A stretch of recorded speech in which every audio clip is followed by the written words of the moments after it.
पूज्य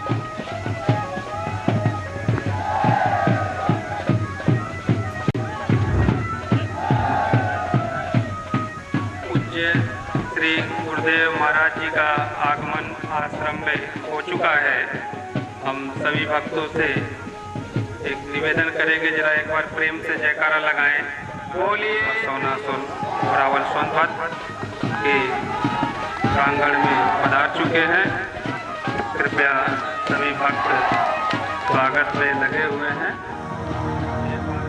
युग पुरुष संत शिरोमणि कबीर दास जी ने कहा है, हम एक से ही अनेक हुए हैं और फिर एक ही हो जाएंगे। और जब हम सभी उस एक परमात्मा को जान लेंगे, तब हम सब भी उस एक में ही मिल जाएंगे। एक ते जान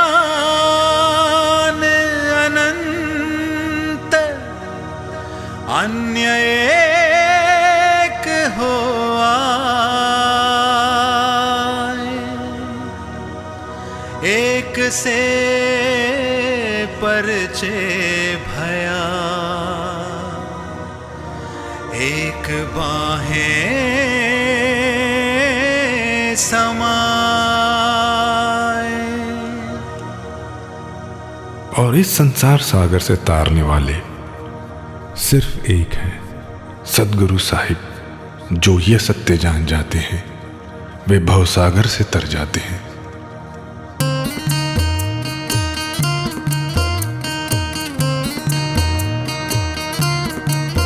साहिब नाम है तारनहारा, ओ साहिब नाम है तारनहारा। साहिब नाम है तारनहारा, ओ साहिब नाम है तारनहारा। इसमें जीवन का सुख सारा,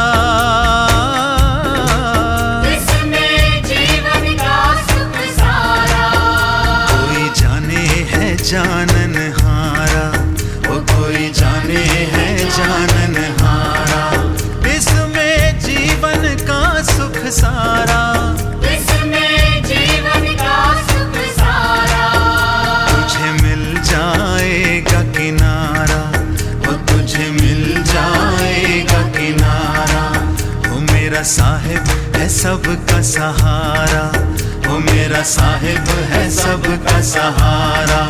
इसमें जीवन का सुख सारा,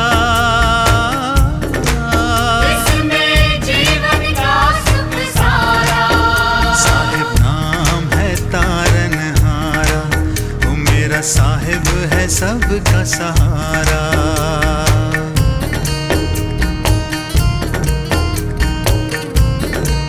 जा सुख को मुनिवर रटे, सुर नर करें विलाप।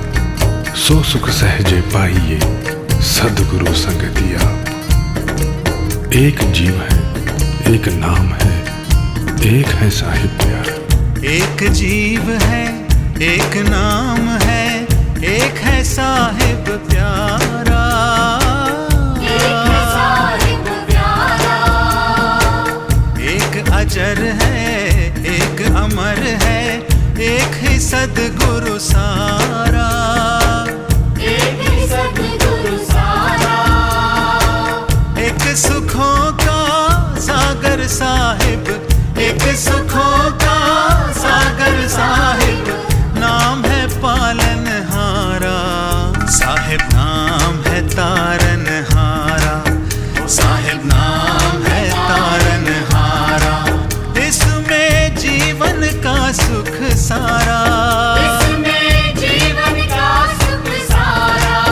साहिब नाम है तारनहारा, मेरा साहिब है सबका सहारा।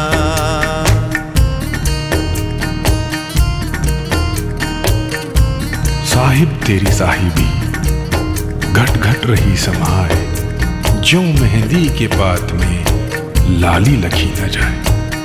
एक माता, एक पिता, एक चकोर अधारा। एक है माता, एक पिता है, एक चकोर अधारा। एक पृथ्वी एक गगन है, एक चंद्रमा न्यारा, एक चंद्रमा न्यारा, एक ही सूरज चमके जगत में, एक ही सूरज चमके जगत में, फैलाए उजियारा। साहिब नाम है तारनहारा, साहिब नाम है तारनहारा, इसमें जीवन का सुख सारा, इसमें जीवन का सुख सारा। साहिब नाम है तारनहारा, मेरा साहिब है सबका सहारा। मन मक्का दिल द्वारिका, काया काशी जान, 10 द्वारिका तेहरा, तामे ज्योति पिछान। ईश्वर अंश जीव अविनाशी, इसी में काबा, इसी में काशी। ईश्वर अंश जीव विनाशी, इसी में काबा, इसी में काशी। इसी में काबा, इसी में काशी। जल में रहत जूमीन पियासी, एक में रहती एक न पाती, एक में रहती एक न पाती। इसी एक में सृष्टि है सारी, इसी एक में सृष्टि है सारी, यही मुक्ति की धारा। ओ साहिब नाम है तारनहारा, ओ साहिब नाम है तारनहारा, इसमें जीवन का सुख सारा, इसमें जीवन का सुख सारा। ओ साहिब नाम है तारनहारा, मेरा साहिब है सबका सहारा। कोटि नाम संसार में, तिनते मुक्ति न हो। कोटि नाम संसार में, तिनते मुक्ति न होए। मूल नाम जो गुप्त है, बिरला जानी कोई। साधक साधे साध न पावे, बीते जीवन सारा। साधक साधे साध न पावे, बीते जीवन सारा, बीते जीवन सारा।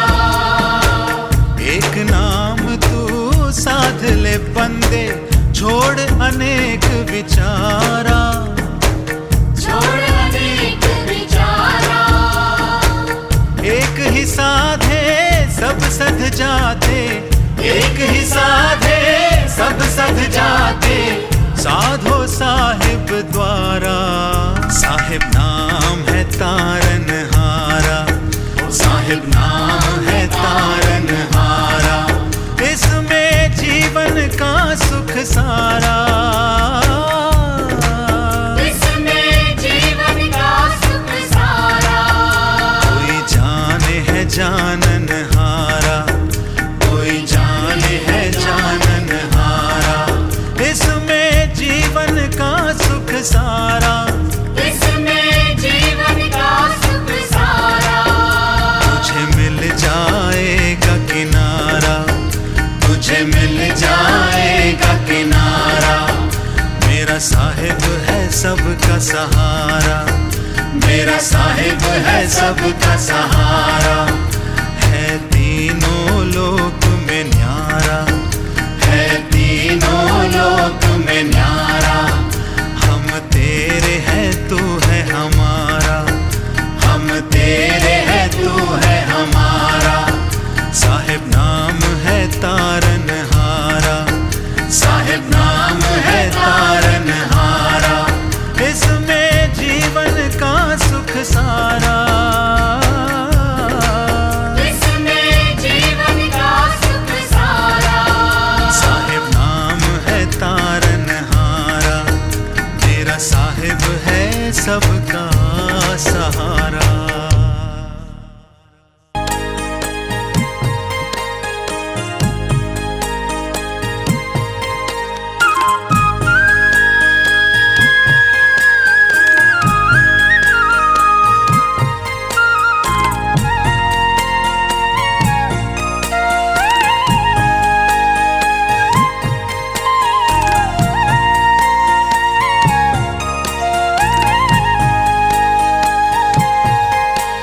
मेरे साहिब की क्या शान है, मेरे साहिब की क्या शान है। ओ मेरे साहिब की क्या शान है, रोशन ये सकल जहान है। मेरे साहिब की क्या शान है, मेरे साहिब की क्या शान है, रोशन ये सकल जहान है। मेरे साहिब की क्या शान है। साहिब मेरा, मेरा साहिब मेरा, हो साहिब मेरा, मेरा साहिब मेरा हो।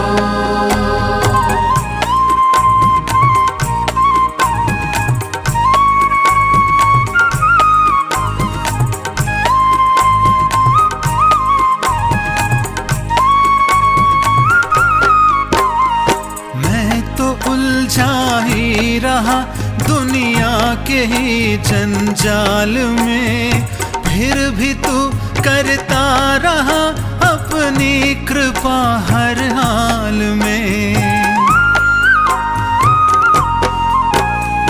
मैं तो उलझा ही रहा दुनिया के ही जंजाल में, फिर भी तू करता रहा अपनी कृपा हर हाल में।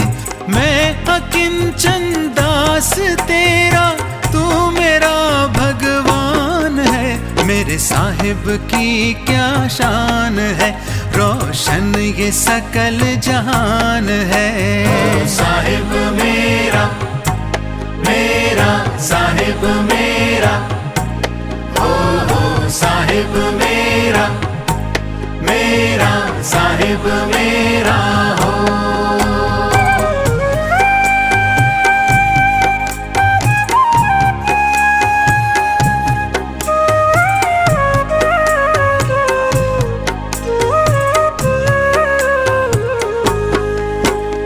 सत्य अहिंसा प्रेम करुणा धर्म की पहचान है।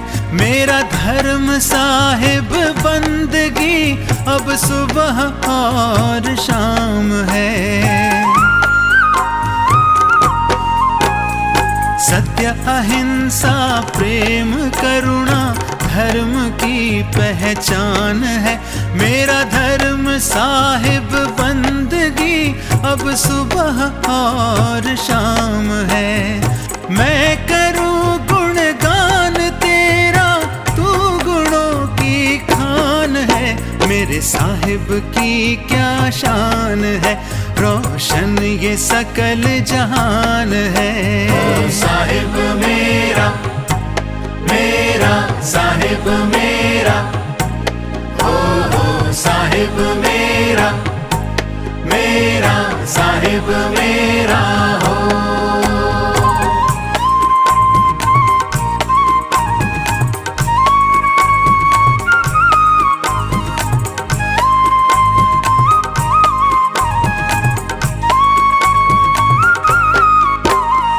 दुर्व्यसन दुर्गुण कपट छल से भरा इंसान है। तू है पारस, तेरी भक्ति का हमें वरदान दे। ओ दुर्व्यसन दुर्गुण कपट छल से भरा इंसान है। तू है पारस, तेरी भक्ति का हमें वरदान दे। तू बना दे स्वर्ण हमको, हम तो लौह समान है। मेरे साहिब की क्या शान है, रोशन ये सकल जहान है। साहिब मेरा, मेरा साहिब मेरा, हो साहिब मेरा, मेरा साहिब मेरा हो।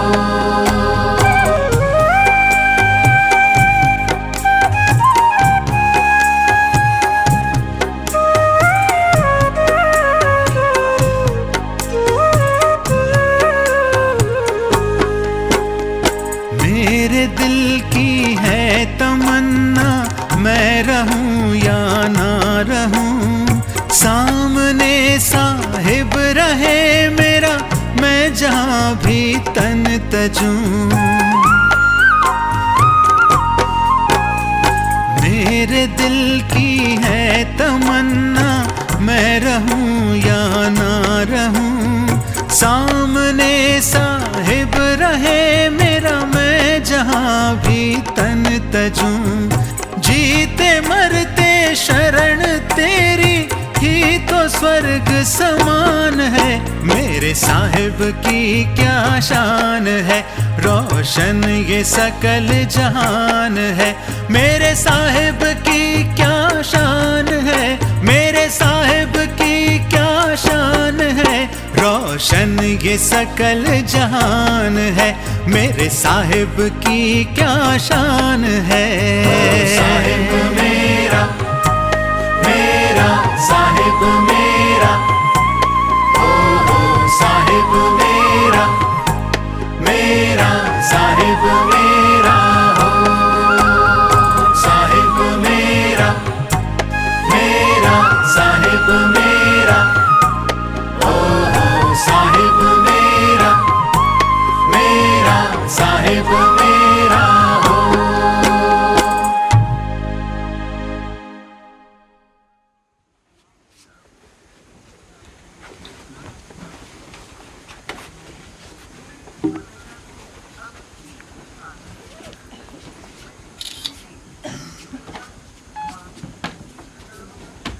आश्रम में लोग बदल बदल के बढ़िया से बढ़िया कुर्सी लाए, इससे बढ़िया नहीं है।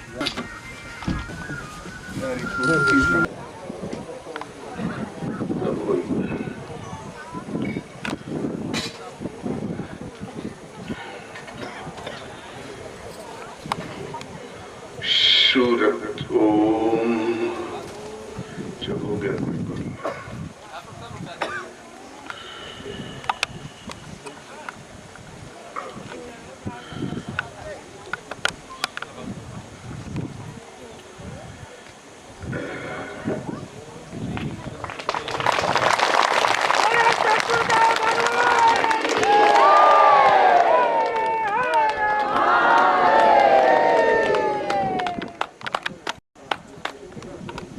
अपना बाजा वो नहीं लगाया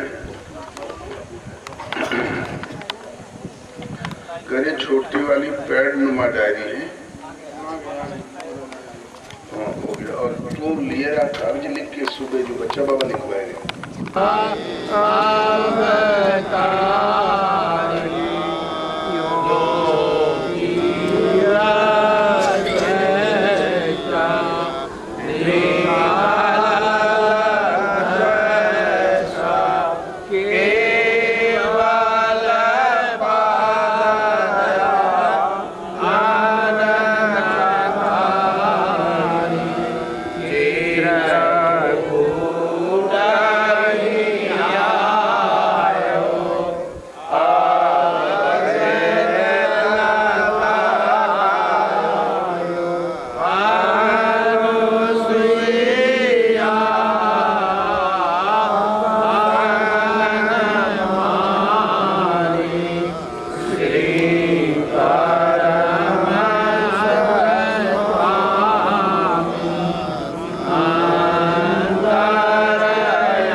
अखंड धर्म की जय। ओम श्री सद्गुरुदेव भगवान की जय।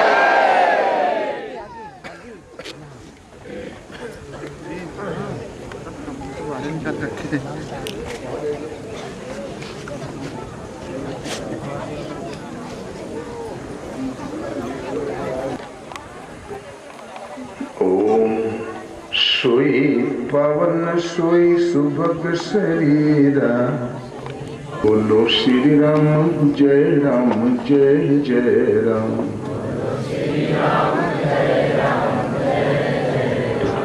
ओम जय सिया राम जय जय सिया राम।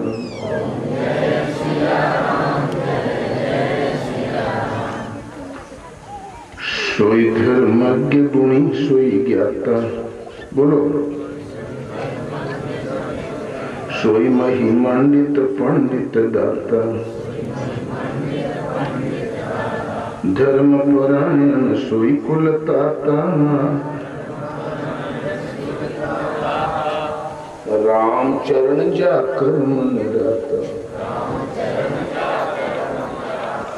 नीति निपुण सोई धर्म सयाना, श्रुति सिद्धांत नीकते ही जाना। दक्ष सकल लक्षण युक्त सोई, जाके पद सरोज रति होई। धर्म दो चार नहीं होते, ये इस्लाम ये ईसाई कोई धर्म नहीं होते। सृष्टि में आदि धर्म शास्त्र गीता है, वो आपका धर्म शास्त्र है मनुष्य मात्र का।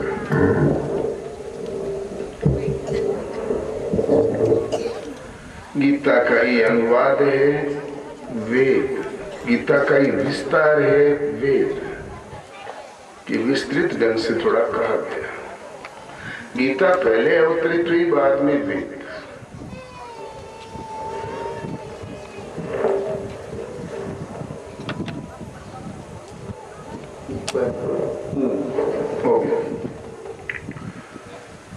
इसलिए गीता ही धर्म शास्त्र है। गीता भगवान के श्रीमुख की वाणी है, मनुष्यों की वाणी व्यवस्था कहलाती है, कुछ काल चलती है मिट जाती है। वेता परमात्मा के श्रीमुख की वाणी शास्त्र कहलाती है, और वो शास्त्र परमात्मा के श्रीमुख का सीधा प्रसारण गीता। तो गीता सुगीता कर्तव्या कि मंदे शास्त्र विस्तरे, या श्रेम पद्मनाभस्य मुख पद्मादपि निसृता। गीता भली प्रकार मनन करके हृदय में धारण करने योग्य है। पद्मनाभ भगवान के श्रीमुख से निश्रित वाणी है। जब भगवान के ही श्रीमुख की वाणी है तो अन्य शास्त्र के पचड़े पढ़ने की क्या जरूरत है? कि मंदे शास्त्र विस्तरे, अन्य शास्त्रों के विस्तार में जाने की कौन जरूरत? सारा पहले श्रुत ज्ञान था, सुनो और स्मृति में रखो, इसलिए स्मृति कहलाई गीता। वेद व्यास ने लिपिबद्ध कर दिया, लिख डाला। उन लेखक वेद व्यास ने स्वयं निर्णय दिया कि मैंने इतना कुछ लिख डाला, 4 वेद, भागवत, महाभारत, ब्रह्मसूत्र, गीता, आखिर इनमें शास्त्र कौन? तो 7 श्लोकों में स्तुति करते हुए कहा गीता भली प्रकार मनन करके हृदय में धारण करने योग्य है, क्योंकि पद्मनाभ भगवान के श्रीमुख से निश्रित वाणी है। जब भगवान के ही श्रीमुख की वाणी है तो अन्य शास्त्र के पचड़े में पढ़ने की क्या जरूरत है? क्यों उसके विस्तार में जाते हो? मस्तिष्क में क्यों कचरा इकट्ठा करते हो? अर्थात गीता बच्चे बच्चे के पास होना चाहिए, बच्चों के बस्ते में होनी चाहिए, माताओं के चूल्हे के पास होनी चाहिए और सबके पास होनी चाहिए। हम नहीं जानते, सृष्टि में कोई धर्म नहीं जानता, रूढ़ियां जानते हैं। एक रूढ़ी से थोड़ा कमी देखा, उससे निकाला, दूसरी रूढ़ी में डाल दिया। ये मछलियां ढेर हो जाती नहीं बिकती तो पहले ही गड्ढे में डालते हैं, फिर उसमें पलट देते हैं। सत्य कहने वाला जन्मा ही नहीं। आज आपकी परमात्मा के श्रीमुख की वाणी गीता सबके समक्ष है और लुप्त नहीं हुई। करोड़ों वर्ष पूर्व सृष्टि के आरंभ में भगवान कहते, मैंने सूर्य से कहा। सूर्य ने अपने पुत्र महाराजा मनु से कहा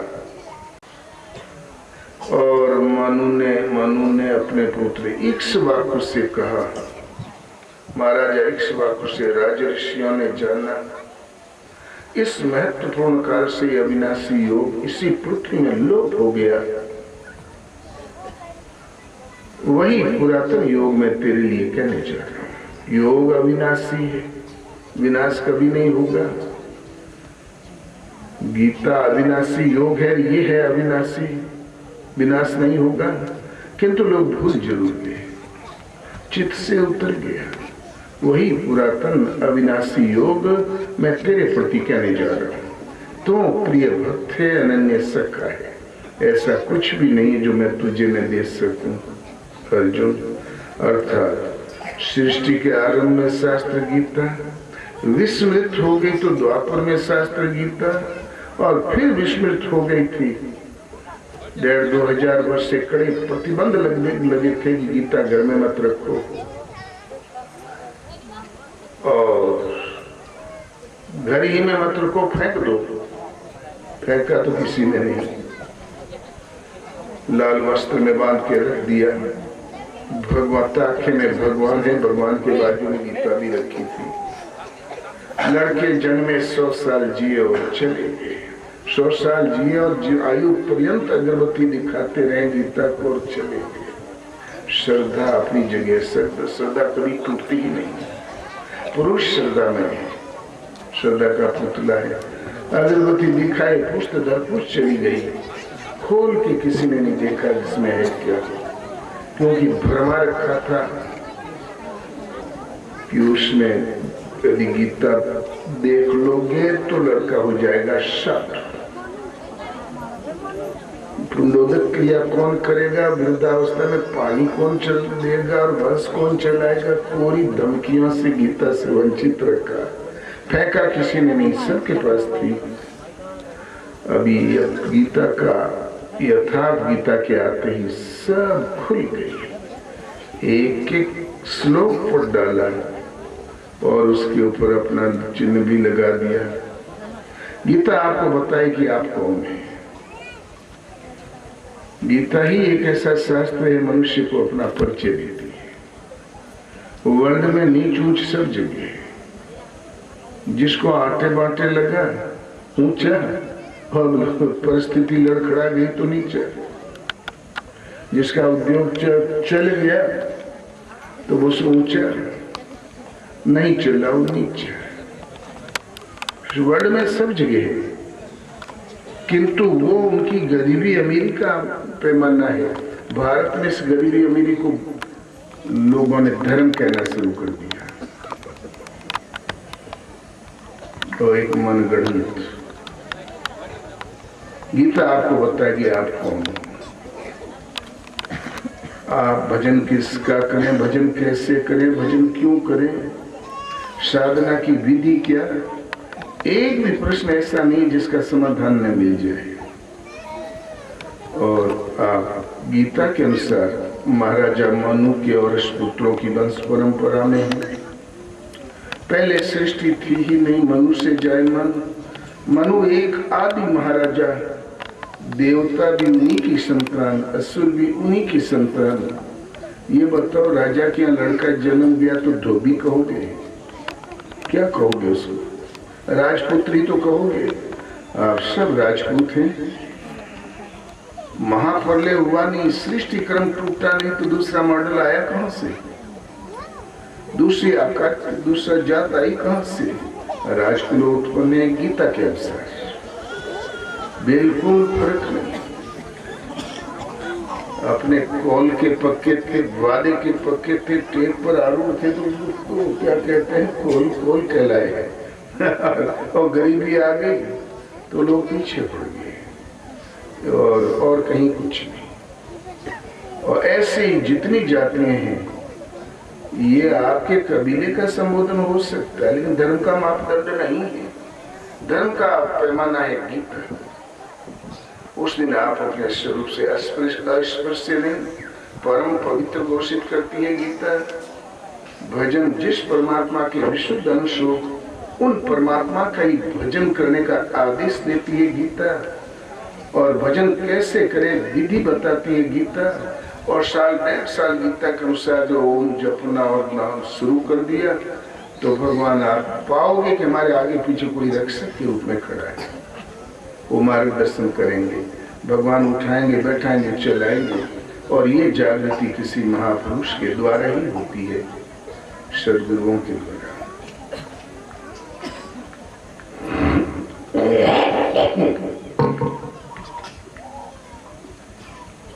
और ये सदगुरु जो बाजार में, काशी में और बड़े बड़े शहरों में और गद्दी सजा के और चंदन लगा के और बिल्कुल ताम झाम करके बैठे, वहां तो मिलना मुश्किल है। वो जब मिलेगा तो ये कौन जगह है यार, है? जब मिली है तो परशुराम में मिली है और भीड़ में, वहां मिलना मुश्किल। वहां आड़ में लड़का बच्चा पाले हैं, बिना ऊपर से तिलक लगाए। वो सदैव वन प्रांत में त्रेता युग की घटना है। भगवान राम और जब तक वहां रहे अयोध्या में, कोई साधु मिला ही नहीं। जनकपुर गए, वहां भी नजर। एक बार विश्वामित्र पहुंचे, दर्शन हुआ। वो भी किसी कार्य से गए थे, उन्हें असुर सता रहे थे। तो भगवान से जब आदेश मिला कि दशरथ महाराजा के लड़के राम लक्ष्मण को ले आओ, आपका काम हो जाएगा। तो भगवान के आदेश को समझकर विश्वामित्र गए, दर्शन हुआ। दशरथ ने कहा, बोले भगवान बिहड़ वन से परसौना कैसे आके यहाँ दर्शन दिए। ओ भाग्य हमारा, क्या सेवा करे दशरथ। दशरथ शीश देने को तैयार है। बोले नहीं राजन, शीश तुम ही रखो, हमें राम लक्ष्मण दे दो, कुछ दिन में मैं लौटा दूंगा वापस। मूर्छित होके गिर पड़े। थोड़ी देर में जब होश आया तो बिलर के बोले, चौथे पन पाया सत्चारी, विप्र वचन नहीं कहे बिचारी। चौथे पन में मात्र 4 ही तो बच्चे मिले थे। एक विप्रवन, आपने विचार करने का, क्या तुम वो विश्वामित्र विप्र थे? दशरथ के सगे रिश्तेदार थे। गांधी नरेश के लड़के विश्वरथ नाम का राजा, और वो हार गया वशिष्ठ से युद्ध में। तब सोचे धिक्कार है छात्र बल को, मैं ब्राह्मण बल प्राप्त करूंगा, और ब्राह्मण हो गए। ऋषभ देव के 100 पुत्रों में से सभी राजा थे। तो बड़े तो 81 ब्राह्मण हो गए। अपना राज मुकुट ऐसे छोटे छोटे बच्चों के सिर पे रख दिया। बोले जाओ बड़े पिता भरत के पास जाओ, चरण छूना, कह देना फलानी नगरी के नरेश आ गए। भरत ने घोषणा की थी, आओ मुझे प्रणाम करो, मैं चक्रवर्ती सम्राट हूं। तो राजा लोग, तुम कह दो और हम समर्पण कर दें, ऐड बहुत थी उनमें। ठाकुर भगतन मुर्शद धनु ही टूट जा तो टूट जा, नवे न कभी। अकड़ गए सब के सब। भाई से झगड़ा करना संभव नहीं। और जरा सी बात है कि मैं नमन झुको, हमें बड़ा मानो, राज पापा ने दिया, उन्होंने तो दिया नहीं। भाई से झगड़ा नहीं किया जा सकता। तो लड़कों के सिर पे मुकुट रख दिया। बोले भैया तुम ही राज करो। सब ने लंगोटी लगाया पोपिन और जंगल पकड़ लिया और परसों के आगे हुआ। बिहड़ में जाके भजन करने लगे। थे राजकुमार, थे महाराजा और हो गए ब्राह्मण। तो उस जमाने में ब्राह्मण, ये ब्रह्म ऋषि ब्राह्मण, ये संत की पहचान थी। तो विप्र वचन नहीं कहूं बिचारी, वो विप्र थे। फिर वशिष्ठ जी ने बीच में बचाव किया, लेके गए जंगल में। राक्षस मारे गए, ताड़का सुबाहु करे। अभी हमें कोई दे गया था दबिया पेपर के लिए, गई घड़ी हमें नहीं चाहिए, दबिया कहाँ गई? तेरी की कुछ नहीं, ठग लिया। अब रहने दे, हमारा काम चल गया। पहले रोज साथ लाया करो, बार बार हम भोगा करते हैं। हाँ ठीक है। और जनकपुर की ओर यात्रा हुई। जनक लाड लिया, बस हो गया, रह दे तुम लोगों भरोसे में रहे। अब वो तब जाते तो वो धनुष भंग हुआ, सीता प्राप्त हुई, चारों लड़कों का झटके में विवाह हो गया। वहां एक ऋषि दिखाई पड़े, वो थे परशुराम। तमकते हुए परसा तामते हुए काट डालूंगा, मार डालूंगा। राम लक्ष्मण ने प्रणाम किया, परिचय दिया। बोले राम, ये धनुष उठा दो तो मैं समझ जाऊंगा तुम किसी लायक हो। राम ने धनुष पे रेशमी बाण चढ़ा लिया। बोले ऋषि आपके शरीर को तो मैं मार नहीं सकता,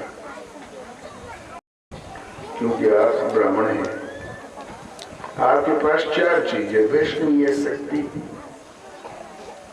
वैष्णवीय अंश, उसको ले लेता हूं, जिसकी वजह से ब्रह्म ऋषि वो अवतार कहलाते थे। दूसरा है आप में मन की गति से चलने की, आने जाने की शक्ति, वो ले लेता हूं। और जो अब तक लूट खसोट के जो बहुत से जमीन कब्जा किया, वो सब ले लेता हूं। तो बोले राम, तुम वैष्णवीय तेज ले लो, और जो हमने अर्जित किए हैं लोग, उनको ले लो, किंतु मन के बराबर चलने की गति है उसको मत लो। क्यों कि पृथ्वी दान करते समय हमने प्रतिज्ञा की थी कि मैं जो दान दी पृथ्वी है उसमें रात्रि विश्राम नहीं करूंगा। तो इसलिए मैं पहुंच नहीं पाऊंगा हिमालय में। वैष्णवी तेज ले लिया, पृथ्वी जिन जिन से लूटे थे उनको वापस कर दिया, सब बराबर हो गया। बोले आप जाना। तो वैष्णवी बाण काम में आ गया। अब तक परशुराम अवतार थे, अब अवतार नहीं रह गए। जब तक अवतार थे परशुराम अजय थे, उसके बाद भीष्म से हार गए, उसके बाद कर्ण को भी दे लगे श्राप देने। परसा उठा के लड़े नहीं, वो जान गए थे वो गर्मी गई, जो वैष्णवी तेज की थी वो गई, इसलिए नहीं लड़े, श्राप दे दिया मरने भर का। तो वहां एक ऋषि मिले परशुराम, अयोध्या में एक ऋषि मिले विश्वामित्र। किंतु जब राम जंगल में आ गए तो अत्रि, सर्वभंग, शुतिक्सन, शबरी, मतन, भारद्वाज, वाल्मीकि और 10,000 ऋषियों की कतार लग गई। शुतिक्सन आश्रम से राम ने कहा, ऋषिवर मैं जंगल में और भी जो ऋषि हैं उनका दर्शन करना चाहता हूँ। शुतिक्सन ने कहा राम तुम इस रास्ते से चले जाओ, तमाम ऋषियों के निवास मिलेंगे, वहां रहना सारी व्यवस्था है, फिर हमारे पास चले आना, तब आगे जाना।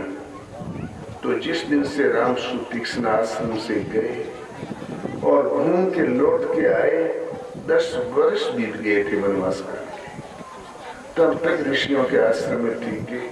किसी में 3 महीना, किसी में 6 महीना, किसी आश्रम में 9 महीना। असुर आते थे, उनका संहार करते थे और बस आगे बढ़ते चले गए। जंगल में गए तो ऋषियों की लाइन लगी। अब महापुरुष वास्तव में जंगल में ही होते आए हैं, भीड़ भाड़ में कभी नहीं। ये एकांत कुटिया और जिस जंगल में वो संत रहते हैं वहां सारी भ्रांतियों का निवारण हो जाता है सदा के लिए। कि धर्म क्या है, हम कौन हैं, अछूत हैं कि पवित्र हैं, सारी दरारें पड़ जाती है, एकदम मरहम पट्टी हो जाएगी। भजन किसका करें, करने भी लगोगे और अगली पीढ़ी एक थाली में खाने लगेगी। यही महापुरुष के बिना जंगल भी सुनना है बंद।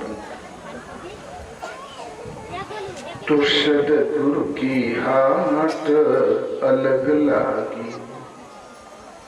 सदगुरु भी एक बहुत बड़ा मार्केट लेके बैठे हैं। उनके वहां जो सौदा है वो काशी के बाजार में, बंबई में, यूरोप में कहीं नहीं मिलेगा। तो वस्तु अमूल खोल गुरु बैठे, लेगा कोई बड़ा की सदगुरु की हाट अलग लागी। ए बेटा लेके खड़ी हो जाओ, ये जब अल्लाह भर देगा तो हम लोग फैल हो जाओ। अरे बच्चे को लेके खड़ी हो जाओ, खड़ी हो जाओ, घुमा झूला झूला। हमारा बेचारे आधा घंटा ने बंद हुई, खड़ी हुई तो अब हो गई और पटकर उठा करके और पटकर के देखिए भैया, देखा लागत मेरा मोर्स के लिए सही था।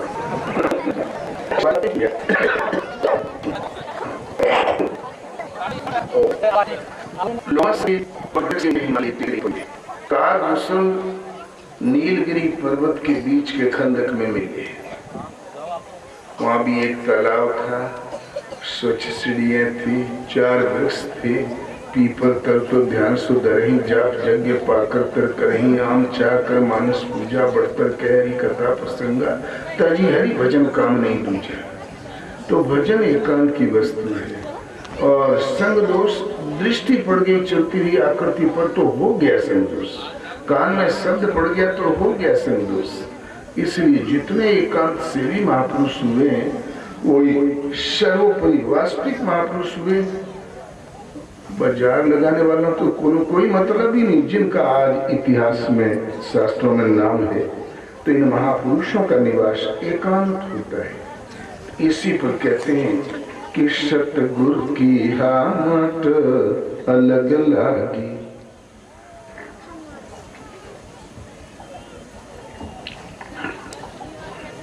जब वह आदमी है ही नहीं तो सौदा कौन खरीदेगा।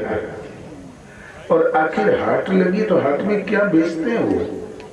तो वस्तु अमूल खोल गुरु बैठे, लेवेगा कोई बड़ भागी सदगुरु की हाट अलग लागी। आए व्यापारी सौदा करी गए और जन्म जन्म के अनुरागी सदगुरु की हाट अलग लागी। पड़े रहे मैदान गढ़ी में सकल कामना उन जिन त्यागी सदगुरु की हाट अलग लागी। कहत कबीर सुनो भाई संतों, भक्ति भीखे उनसे मांगी सदगुरु की हाट अलग लागी।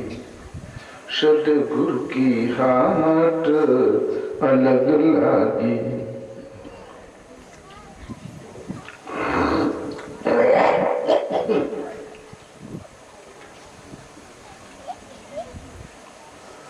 अलग थलग शांत एकांत में सद्गुरु नास्ति तत्त्वम् गुरु, जिसका कभी विनाश नहीं होता, अविनाशी तत्व है, प्रकृति की सीमाओं से अतीत जो शिव तत्व है उसमें स्थित है, वो होते हैं सद्गुरु।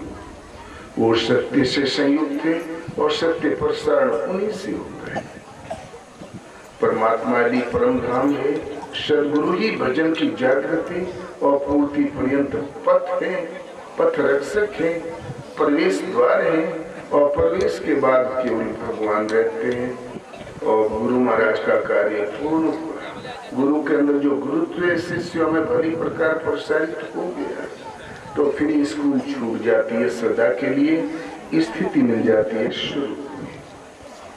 तो ये सद्गुरु ब्रह्मवेत्ता भक्ता सुरत गुरु के लक्षण जान, इच्छा राखे मोक्ष की ताहि शिष्य पहचान। ब्रह्म से वित्त हो, संयुक्त हो, ब्रह्म के विषय में व्यक्त कर सकते हो, और सूरत गुरु के लक्षण जान। और सूरत मन की दृष्टि का नाम सूरत है। जिस साधक को पकड़े उसकी सूरत को पकड़ के और चिंतन के पथ पे चला सकते हो। हर संकल्प पर समझा के, डांट के, घुमा के, और उस सूरत को साधना के पथ पर लगा सकते हो, मन की सूरत को। ये सद्गुरु के लक्षण है। और इच्छा रखे मोक्ष की ताई शिष्य पहचान, केवल मोक्ष की इच्छा रखते हैं वो शिष्य हो गए। और ऐसे सद्गुरु वहां नहीं मिलेंगे, प्रयागराज में, काशी में नहीं, वो शांत एकांत में, वन प्रांत में। आजकल लोग कहते हैं जंगल में रहने वालों को आदिवासी। आदिवासी का मतलब जानते हो? जो शहर वाले अब जन्मे वो पुराने पापा यही हैं जंगल वाले।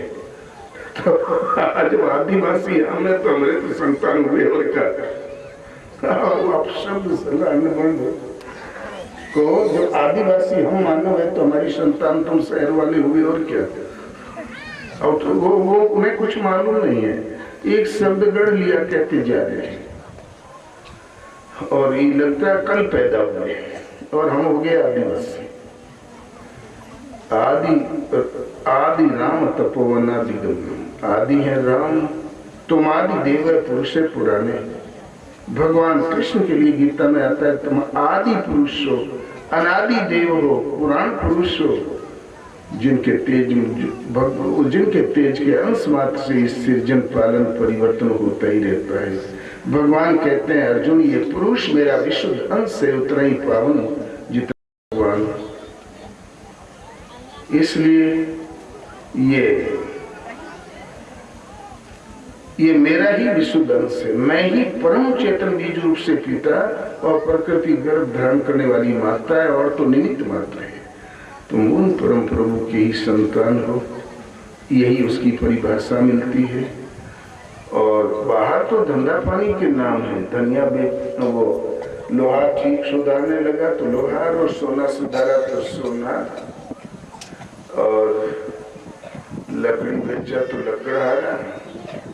ये नाम ये तो कारोबार के उद्योग के संबोधन है, न कि हमारा रूप। आप भगवान कहते हो वही हो, तो आदिवासी तुम्हें भगवान।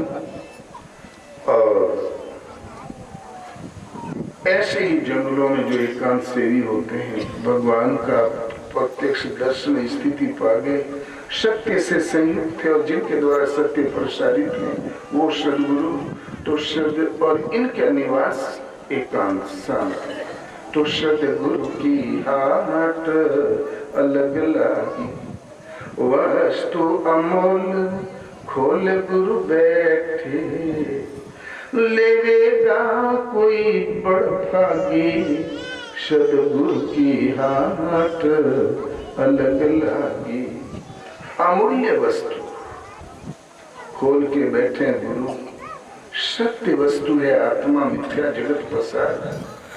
आत्मा ही परम सत्य है और जगत का पट प्रसार ये सूर्य चंद्र पृथ्वी और बीच में जीने वाला प्राणी मात्र अनित्य है। आज है तो कल का भरोसा नहीं।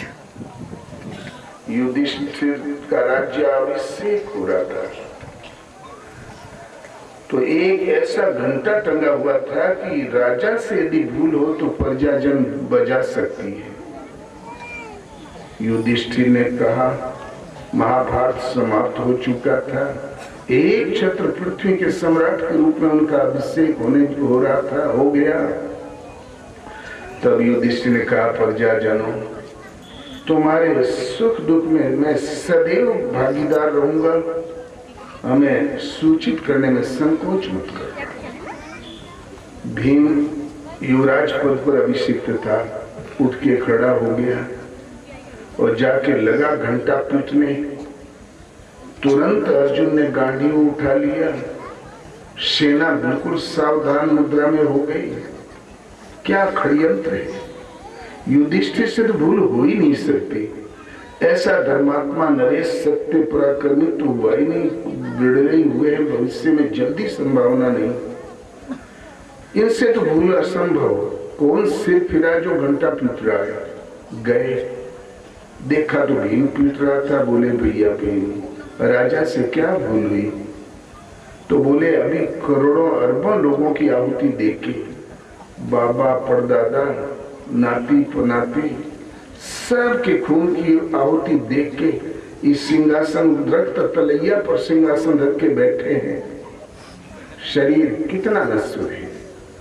कहते मैं सदा ही सुख दुख में बराबर का भागीदार रहूंगा, क्या कल की गारंटी दे सकते हैं ये महाराजा? युधिष्ठिर एक घड़ी मौन रहे और बोले, भीम तुम बिल्कुल ठीक कह रहे हो, कल तो बहुत लंबा, मैं अगले पल की गारंटी नहीं दे सकता। जरूर ये भूल है, इसलिए शरीर एक कच्चे घड़े की तरह है, कल का सूर्य कोई देखता कोई नहीं देखता।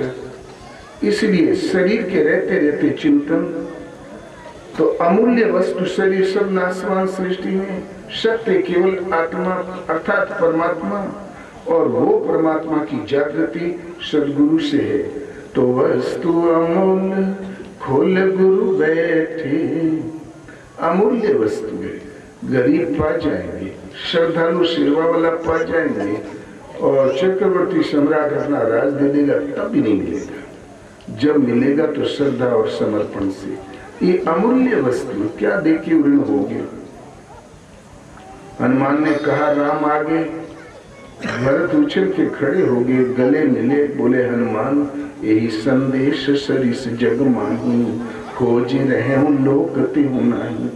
इस संदेश के समान कौन सा संदेश की? राम आ गए, वो परब्रह्म परमात्मा आ गए। इसके समान तीनों लोगों ने ढूंढ लिया, कुछ भी नहीं है, मैं क्या दे के ऋण हो जाऊं? हनुमान मैं तुम्हारा ऋणी हो गया। तो अमूल्य वस्तु केवल एक आत्म तत्व है, तो वस्तु अमूल्य खोल गुरु बैठे, सदगुरु खोल के बैठे। लेवेगा कोई बड़ भागी, सदगुरु की हाथ अलग लागी। कोई बड़ भागी ही ले पाएगा, बहुत बड़े भाग्य वाला। बड़ा भाग्य तो हर मनुष्य है, बड़े भाग्य मानस तन पावा। बड़ी भाग्य से मानव तन मिला, सुर दुर्लभ सद ग्रंथ निगावा। देवताओं को भी दुर्लभ है ये मानव तन, ऐसा सदग्रंथों ने गायन किया है। लेकिन ये मनुष्य भाग्यशाली अवश्य है, लेकिन दुर्भाग्य में बदल लेता है अपने को। सुनहु मानते लोक अभागी, हरित जी हो ही विषय अनुरागी। ये पार्वती को सारे मनुष्य अभागे, हरि के प्रति श्रद्धा समर्पण छोड़ के केवल विषयों में अनुरागी हो जाते हैं। ये हो गया दुर्भाग्य। बड़भागी अंग दे हनुमाना, चरण कमल चापत विधि नाना। और इन सबसे बड़े भाग्य थे हनुमान और दूसरे थे अंगद, तो प्रभु के चरणों की सेवा कर रहे थे। वही भाग्यशाली है जो प्रभु के चरणों में अपने आप को समर्पित कर दे। तो लेवेगा कोई बड़ भागी, और सदगुरु की हाट अलग लागी। किंतु सदगुरु की हाट बहुत जनमानस से कोलाहल से अलग थलग शांत एकांत में लगी। जब उतना एकांत में तो व्यापारी कैसे पहुंचेंगे? बोले अवश्य पुण्य आत्मा तीर की तरह वहीं पहुंच के खड़ा हो जाएगा। आए व्यापारी सौदा करी गए, जन्म जन्म के अनुरागी, सदगुरु की हाट अलग लागी। व्यापारी आए, सौदा कर गए, जन्म जन्म के अनुरागी। बुद्ध के जन्मते ही ज्योतिषियों ने कहा या तो ये चक्रवर्ती सम्राट होगा अथवा बहुत बड़ा महापुरुष होगा। तो राजा सुदोधन बुद्ध के पिता ने कहा ये चक्रवर्ती सम्राट हो जाए। साधु ने होने पाए, बहुत घेराव डाला लेकिन आते संत हो ही गए। और विश्व में सर्वोपरि आज भी सबसे ज्यादा आबादी बुद्ध के अनुयायियों की है, बगैर किसी षड्यंत्र के, छल छल के, केवल श्रद्धा से सिमटी हुई आबादी।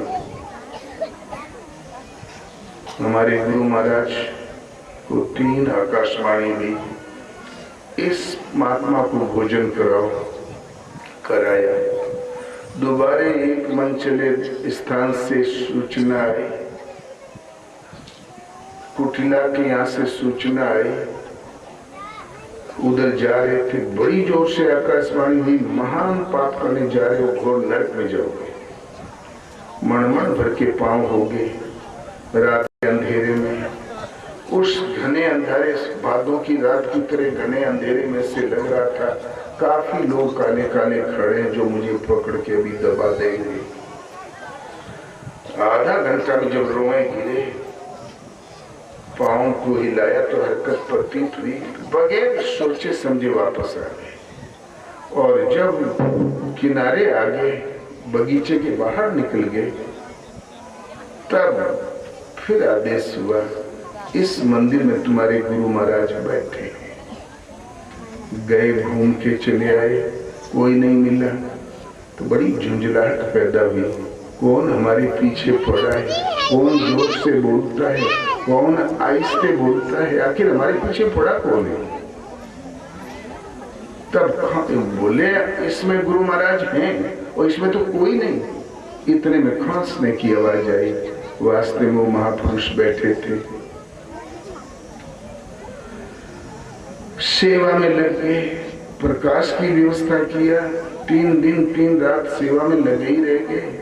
जब गुरु ही महाराज है तो बाकी क्या। साधना की विधि समझा और लौट के घर नहीं गए, झाड़ी में बैठ गए।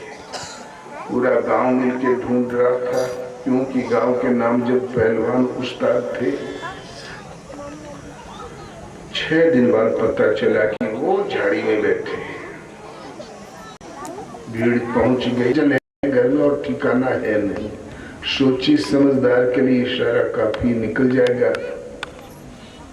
तो बैठा था नीचे, चटक के बैठ गया खटिया पर। बोले लग जा आसन पूर्णमासी तक। तो सास बोली अरे हमसे भी 15 दिन आगे निकल गया, कुछ खिला के कुछ खिला दूं, खिचड़ी करें, यहाँ से हटे। बनाया खिचड़ी, परोस दिया परात में। वो पहलवान था, खुराक बहुत अच्छी थी, तो खा ही नहीं रहा था। ऊपर शिकहर में घी टंगा था, उसी को देख रहा था। तो सास समझ गई कि इसकी नीयत टंगी है घी में। तो बोले बेटा पर साल की हंडिया टंगी है, घी में कुछ नहीं, खाली है। इस साल कायदे से दूध दही था ही नहीं घर में। इस साल एकदम थाले में रहे हम लोग, जो कुछ है सूखा उखा खा लो। और बाल्टी रस्सी उठाया, कुएं पे चली गई कि हमें नहीं देखेगा तो खा लेगा। पीछे से उसने वो हड़िया उतारा, उसमें 1 किलो बढ़िया ताजा घी रखा हुआ था। गरमा दिया, माघ का महीना जमा हुआ था, गरमा दिया, हिला डुला दिया कायदे से और रख दिया जो करके। अब बुढ़िया आई तो बस चुपचाप बैठ के घी देख रहा था। तो बोले इसकी नीयत घी में फंसी है। घी तो है जमा, गिरेगा नहीं, उलट के जाएगा। तो बोले बेटा यदि घी होता का तुमसे भी हम दुराव करते, तुम हमारे दामाद हो, लड़का बच्चा हो, विश्वास नहीं तो ये ले। झटके में उतारा हड़िया, उलट दिया। वो भगभका के चला गया थरिया। बुढ़िया बोली, सोचा अरे दमदुआ बहुत चालू है, ये तो गरमा के रखे रहा। फिर चिंता हुई, अरे इतने दिन में हमने घी इकट्ठा किया, हमारे जबान के नीचे एक छटाक भर भी कभी नहीं गया, और ये हमें चाट पूछ के बराबर करेगा। न हो तो हिस्सा बटा लूं, कुछ मैं भी खा लूं। बोले बेटा हमारे गांव की, परसोना गांव की ये नियम है कि सासों खावा करते दामाद के साथ। बोले बैठो मावा, हम तो आपके लड़के बच्चे, इसमें कौन संकोच की बात। बैठ गई। तब परात टेढ़ी करके बीच में खामा बांध दिया, मेड़ा बांध दिया खिचड़ी का। घी सब दामाद की अपनी ओर कर लिया, बुढ़िया की ओर कुछ नहीं। बुढ़िया बहुत चालू थी। बुढ़िया ने कहा, जुगती लगाया, उंगली उठा के कहा, बेटा हमरे बिटिया के जो कोई दहीजारू के नाती कच्ची जबान कहेगा उसका ऐसे ऐसे नाक काटो, और खावा काट लेंगे। घी उधर बहने लगा। तब वो दमदुआ बोला, देखो मावा, हमारे आगे आपकी बिटिया को किसी ने अड्ड-बड्ड कहा, अपशब्द कहा, तो उसको हम ऐसे पी जाओ। उठाया, गट गट गट गट, वो ताकते रहे। माणीजन छूट गई, जनू गांठी। बोले बाप रे, चट्टाकों पर घी नहीं हाथ लगा।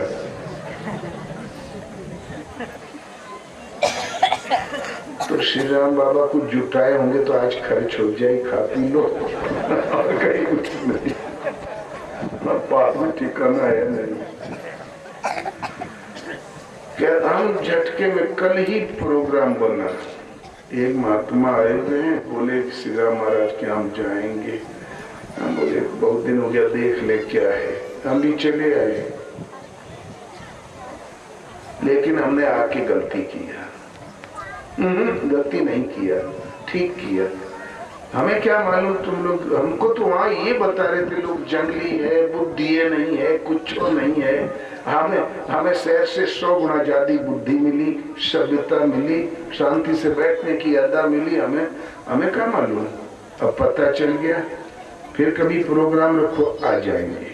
क्योंकि लोग देखो वो चले आ रहे हैं, अभी लोगों को पता नहीं है। हमें क्या मालूम कितनी भीड़ हुई। हम सोचा घड़ी खान घूमेंगे, टहल के चले आएंगे, अच्छी बात। सत्संग चलता रहेगा, हम भर हट जाएंगे। बुला रहे उनके, बुलाओ। सर्वस खाई भोग करी नाना, समर भूमि गए बल्लभ पुराना, आड़ में छिपके बैठे रहे। मुकाबले में आओ।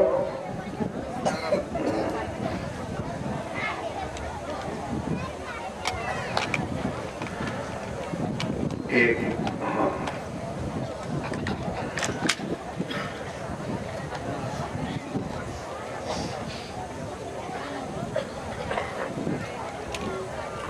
गरीबी जब आती है तो बड़े बड़े हथकंडे लोग लगाते हैं। संतों का स्वभाव है तुरंत गिरते हुए को उठा लेना, लेकिन समाज में स्वभाव है गिरे लगे तो और धक्का देते हो। जबकि सगे भाई ही क्यों न हो। बहुत ये स्वभाव, सत्संग के अभाव में ये स्वभाव पीछा कर रहा है। सत्संग मिलेगा, स्वभाव बदल जाएगा, आत्मीय स्नेह जग जाएगा सबके प्रति।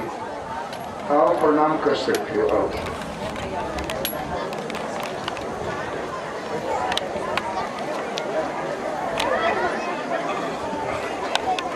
इधर उधर देखो, तुम लोग उठोगे नहीं। ये लो,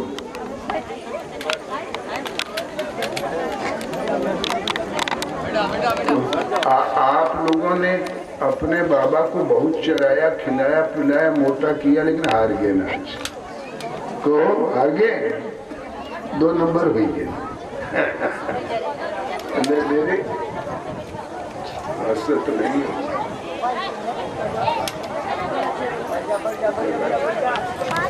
बैठ जाओ, शांति से सुनो। इनके सत्संग के बाद भोजन की व्यवस्था हो और हमें अनुमति तो हम निकल जाएं।